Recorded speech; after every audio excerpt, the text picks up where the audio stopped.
In the grand, violent theater of history, few names stir up as much terror and awe as Timur. Known to the West as Tamerlane, he was a conqueror who defied his origins, a military genius who was never defeated on the battlefield, and a patron of the arts whose architectural legacy still dazzles the eye. But behind the glittering mosques and towering minarets lies a legacy written in blood. In an age of empires, one man's ambition burned hotter than them all. Some accounts claim he was responsible for the deaths of 17 million people. While figures from this era are notoriously hard to verify, and modern historians debate the exact number, the scale of the devastation is undeniable. At the height of his power, his campaigns may have led to the deaths of up to 5% of the world's entire population. This is the story of Timur, the warlord who built an empire on fear. So what drove him to unleash such destruction? And how did a crippled outcast become one of the most terrifying conquerors in history? The Crippled Lame, the Rising Storm. Our story begins in the mid-14th century, in the heart of Central Asia. The once mighty Mongol Empire of Genghis Khan had shattered, leaving a chaotic power vacuum. The region of Transoxania was a lawless frontier of petty warlords and nomadic tribes, all scrambling for control. It was into this world of chaos and opportunity that Timur was born sometime around the year 1336. He was a member of the Barlas, a noble Turko-Mongol tribe, but he wasn't in a direct line for supreme power. He was an outsider looking in, a man of ambition with no clear path to the top. His early life was shaped by the harsh realities of this world, shifting allegiances, sudden betrayals, and the constant threat of violence. It was during these years that a skirmish left him with life-altering injuries, a lame right leg and a wounded right hand. These wounds earned him the Persian nickname Timur the Lame, or Timur the Lame, which European chroniclers would later corrupt into Tamerlane. But what should have been a mark of weakness became a symbol of his unbreakable will. He was a man physically broken, but spiritually indomitable. While his rivals, like the regional ruler Amir Hussein, grew greedy and alienated their people with heavy taxes, Timur built a different reputation. He was known for his charisma and strategic generosity, sharing the spoils of his raids and earning the fierce loyalty of a growing band of followers. He was a magnet for the disenfranchised, merchants, fellow tribesmen, Islamic scholars, and grizzled soldiers of fortune.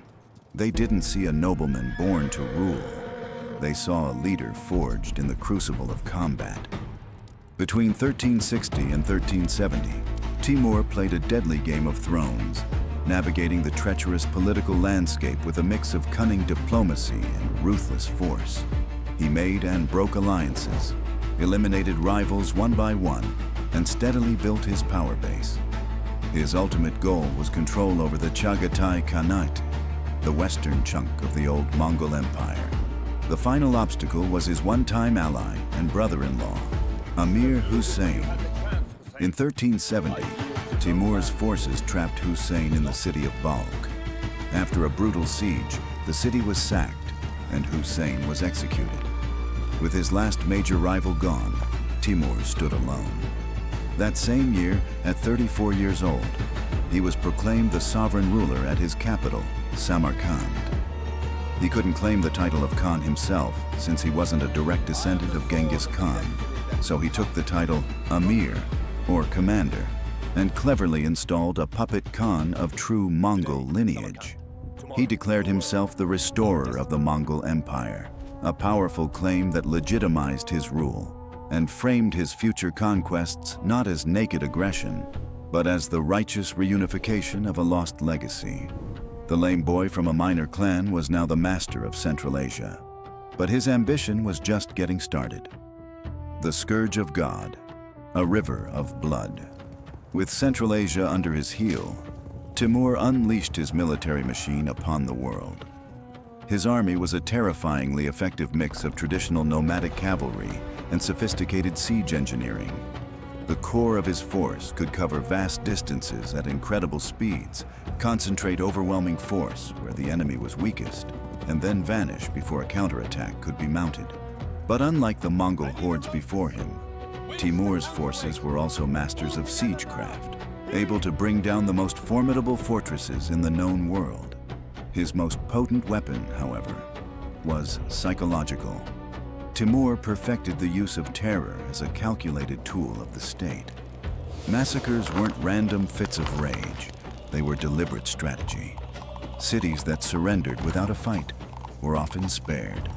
Those that resisted faced utter annihilation. The message was simple and brutal. Defiance meant death.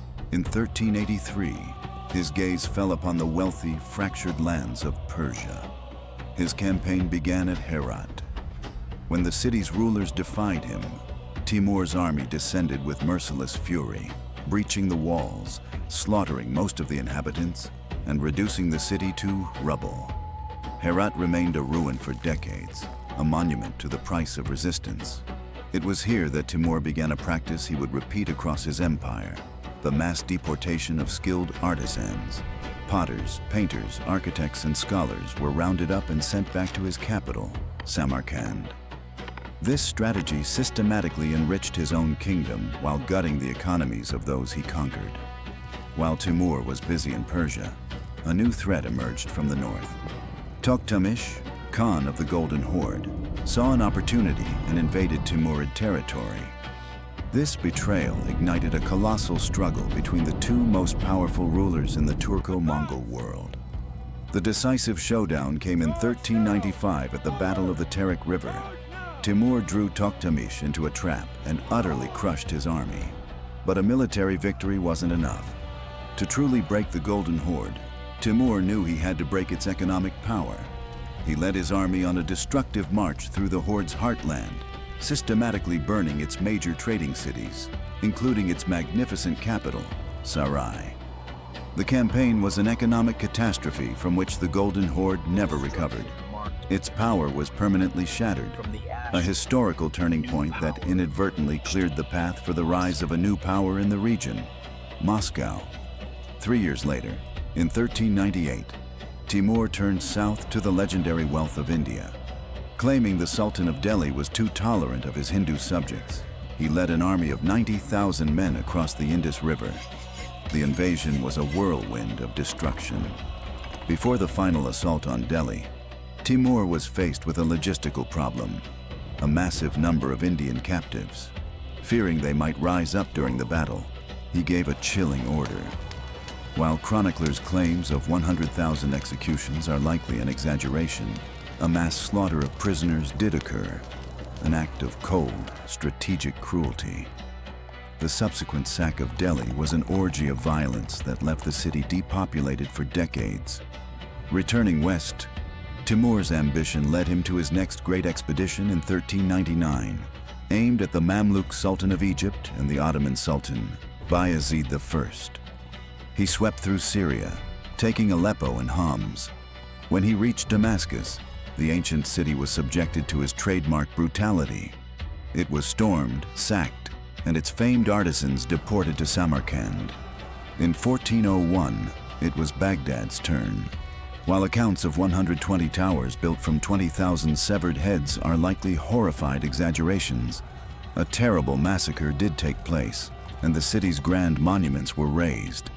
This bloody path led to a confrontation that would send shockwaves across the world.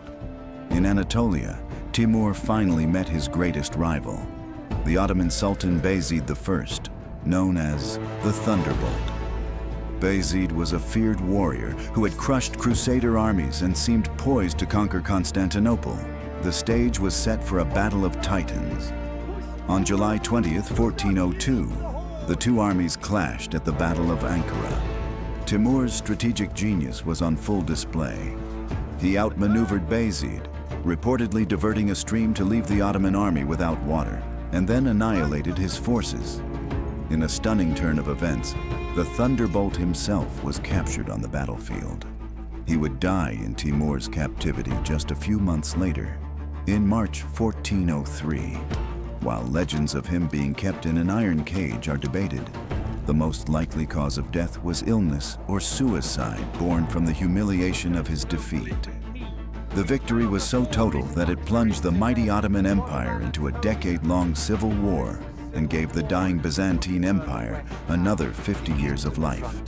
In the courts of Europe, the terrifying warlord from the East was, for a brief moment, celebrated as the unlikely savior of Christendom. The empire of fear and the legacy of a warlord. To see Timur only as a destroyer is to miss half the story. The same man who built pyramids of skulls was also one of the greatest patrons of art and architecture in Islamic history.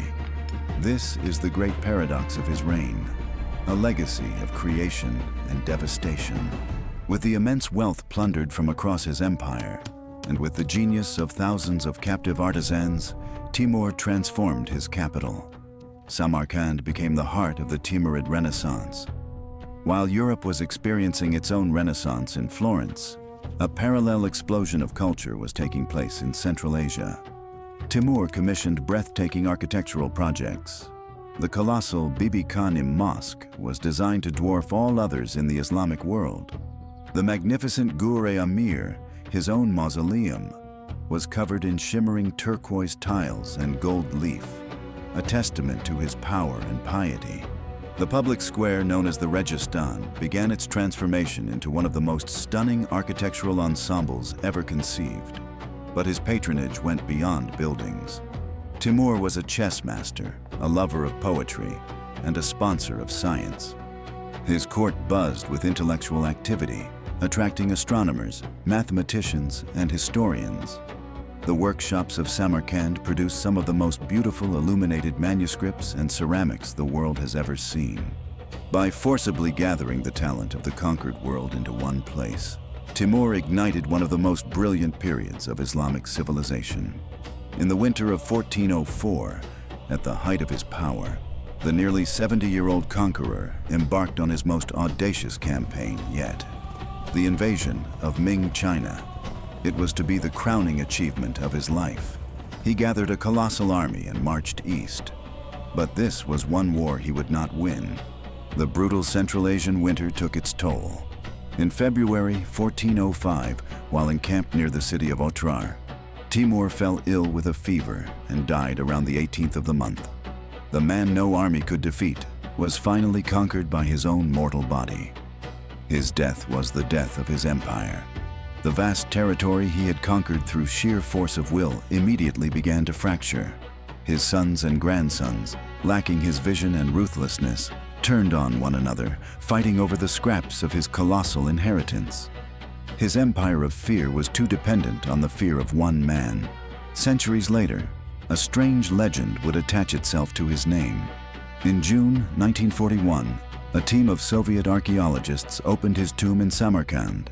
A popular myth claims they found an inscription that read, "Whoever opens my tomb shall unleash an invader more terrible than I."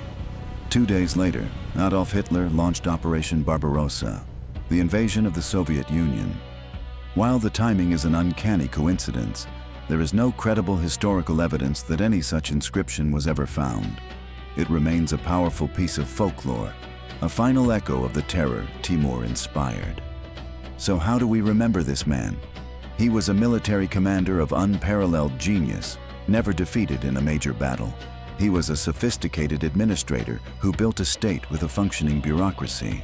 He was a cultural visionary whose patronage sparked a renaissance. And he was a ruthless tyrant, responsible for staggering levels of death and destruction. He was not a simple barbarian. He was a complex and contradictory figure who wielded both the sword and the trowel with equal ambition. His legacy is written in the blood-soaked earth of Delhi and Baghdad, but it is also written in the vibrant blue tiles of Samarkand. The story of Timur forces us to confront an uncomfortable question. What does it say about history that its greatest builders are so often its greatest destroyers? He reminds us that progress and pain, culture and cruelty can spring from the very same source. What are your thoughts? Do you see Timur as a visionary, a villain, or something far more complex? Let us know in the comments below. And don't forget to subscribe and hit the notification bell for more deep dives into history's most compelling figures. Thank you for watching.